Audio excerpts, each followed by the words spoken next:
نیچے بیٹھ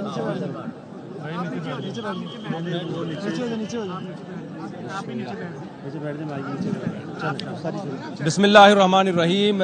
سب سے پہلے تو میں اس کا آغاز کروں گا کہ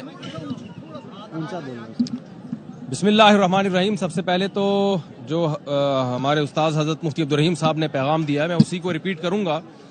دیکھیں، انڈیا اور پاکستان کی عوام کا مسئلہ نہیں ہے. انڈیا میں ہندو ہیں، سکھ ہیں، عیسائی ہیں، مسلمز ہیں.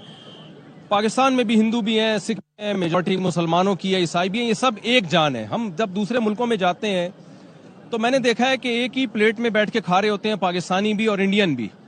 کوئی فرق نہیں ہے انڈین پاکستانیوں میں. کلچر سیم ہے، زبان سیم ہے. وہ اس اردو کو وہ ہندی کہہ دیتے ہیں اور ہم ہندی کو اردو کہہ دیتے ہیں.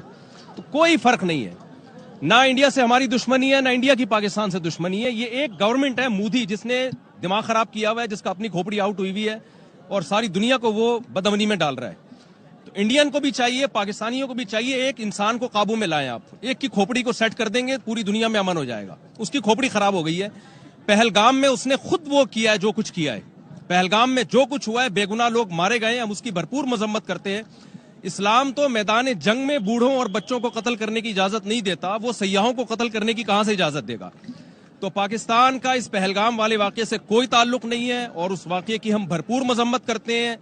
اور جو ظلم پہلگام میں لوگوں پر ہوا، انڈین پر ہوا، ہم اس میں انڈیا کے ساتھ ہیں، انڈیا والوں کے ساتھ ہیں. تو ایک آدمی کی کھوپڑی خراب ہوئی ہوئی ہے، سب کو مل کے اس کی کھوپڑی کو ٹھیک کرنے کی ضرورت ہے. جنگ کی دھمکیاں دے رہا ہے وہ، میں یوں کر دوں گا، میں یوں کر دوں گا. جھوٹا الزام ہمارے اوپر ڈال دیا، ثبوت بھی دیے. بھائی اگر آپ کا خیال ہے کہ پاکستان نے یہ کام کیا ہے تو آپ ایک تیسرے ملک کو ثالث بنائیں. جب بھی دو میں جھگڑا ہوتا ہے، تیسرا ثالثی کا کردار ادا کرتا ہے.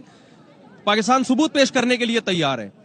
تو پہلا تو میں یہ پیغام دوں گا کہ مسئلہ انڈیا پاکستان کا یا وہاں کی عوام کا نہیں ہے. مسئلہ ایک مودی حکومت کا ہے جس کا دماغ خراب ہو گیا ہے. تو اب چونکہ وہ جنگ کی دھمکیاں دے رہا ہے تو ہماری اخلاقی دینی ذمہ داری ہے کہ ہم اگر یہ جنگ چھڑ جاتی ہے تو ہم اپنی فوج کے ساتھ ہیں.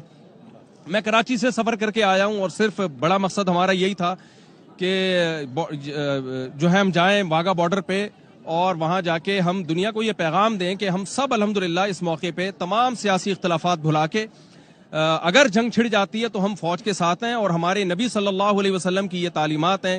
صحیح حدیث ہے، لا تتمنوا لقاء العدو فاذا لقيتم فاصبروا واعلموا ان الجنة تحت ظلال السيوف.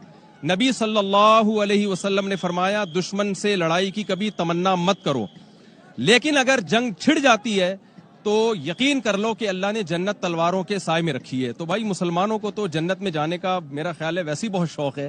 تو یہ تو شارٹ کٹ راستہ ہوگا ہمارے لیے. الجہاد مختصر طریق الجنہ، نبی صلی اللہ علیہ وسلم نے فرمایا جہاد جنت میں جانے کا مختصر ترین شارٹ کٹ راستہ ہے.